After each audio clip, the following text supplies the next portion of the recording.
Gujarat ടൈറ്റൻസിനെതിരെ 195 runs നേടി Rajasthan Royals. ഒരു ഘട്ടത്തിൽ 44 റൺസിന് 2 വിക്കറ്റ് എന്ന നിലയിലായിരുന്ന രാജസ്ഥാനെ സഞ്ജു സാംസൺ, റിയാൻ പരാഗ് കൂട്ടുകെട്ട് 3-ാം വിക്കറ്റിൽ 130 റൺസ് നേടിയാണ് മികച്ച സ്കോറിലേക്ക് നയിച്ചത്. 3 വിക്കറ്റ് നഷ്ടത്തിലാണ് ഈ സ്കോർ രാജസ്ഥാൻ നേടിയത്.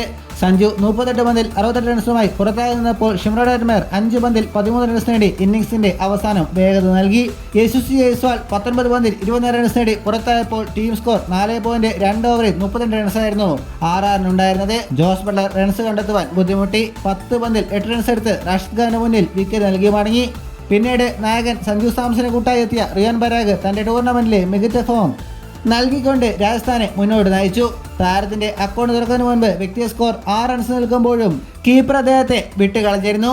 34 പന്തിൽ നിന്ന് തന്റെ അർദ്ധശതകം തിരിച്ച താരത്തിനൊപ്പം സഞ്ജുവും 31 പന്തിൽ നിന്ന് അർദ്ധശതകം കുറിക്കുകയുണ്ടായി.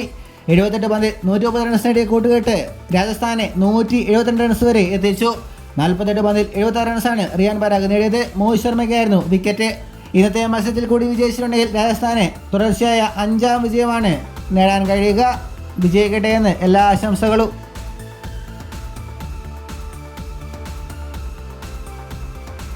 ഇതുപോലുള്ള പുതിയ വാർത്തകൾക്കായി ചാനൽ ഇപ്പോൾ തന്നെ മറക്കാതെ സബ്സ്ക്രൈബ് ചെയ്ത് വയ്ക്കുക.